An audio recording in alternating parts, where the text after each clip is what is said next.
Ebitongole bya gavumenti bikyagenda mu maaso n'okwanjula embalirira yaabyo eri obukiiko bwa Paalamenti obw'enjawulo era ng'olunaku lwa leero ekitongole ky'ebyobulamu nakyo tekirutumidde mwana era kirabiseeko eri akakiiko ka Paalamenti ak'ebyobulamu okwanjula embalirira yaakyo ey'omwaka 2017-2018. Abakungu okuva minisitule y'ebyobulamu nga bakulembeddwamu minisita w'ebyobulamu ebisookerwako Sarah Opendi banjulidde ababaka embalirira yaabwe ey'akasaakamu n'obuwumbi 3 ng'ekendeddeko ku y'omwaka oguwedde ey'akasaakamu n'obuwumbi 8, ekintu ekitasanyusizza ababaka kubanga ebintu by'omugaso nga ssente ezirwanisa akawuka ka siriimu ze zisinze okusalibwako. Ababaka bategeezezza nga wekiri eky'obulabe okusala ku ssente z'ebyobulamu okuva ku kasaakamu n'obuwumbi 8 okudda ku kasaakamu n'obuwumbi 3 ate ng'ensimbi ezisinze okusalibwako ze z'okulwanyisa akawuka ka siriimu kyokka ng'omuwendo gw'abafuna obulwadde buno bweyongera buli lukya. Nfu era okumanya nti nfu gavumenti etulaze nti egenda kujja ekitongole kino kibadde kifuna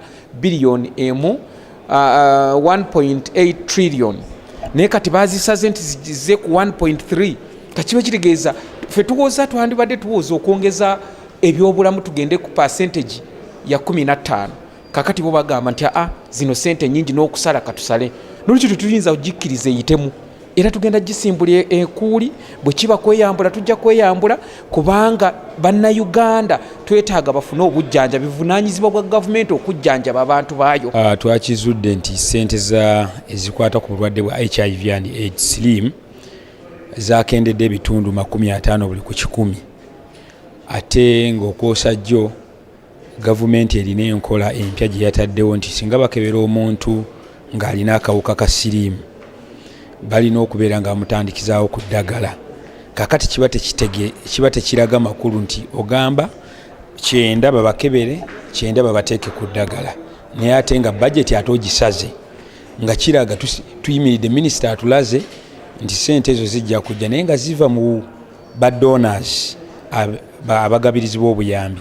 Kitegeeza nti nga gavumenti okulwanyisa obulwadde bwa siriimu ate twesigamye nnyo ku bagabi b'obuyambi. Wabula ye minisita Sarah Opendi ategeezezza ababaka ng'eggwanga bwe ligenda okufuna obuyambi okuva mu mawanga g'ebweru kibasobozese okwongera ensimbi mu byobulamu. Ono ayongeddeko nti bannayuganda beekuume bave mu gayaalira obulamu bwabwe olw'akawuka ka siriimu lwe kanakendeera mu ggwanga. Tetukola bulungi nnyo kubanga kumpi 8 mu 10 80% eya bajeti yaffe eviira ddala mu partners Global Fund ne government eya United States. So twagala kulaba nti regulations oba eteeka erifuga program ene ya HIV AIDS ebeerewo nga bannayuganda tusobole okuteekamu ssente. Ensonga endala etabudde ababaka gwe musaala gw'abasawo okubeera omutono ddala era ne basaba minisitule y'ebyobulamu obutakola nsobi kwongeza musaala gw'abasawo ba ku ntikko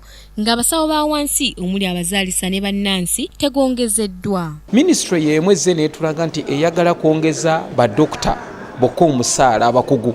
Kakati ffe ne twebuuza ate nnansi ate omuzaalisa ate oyo akola mu laabu.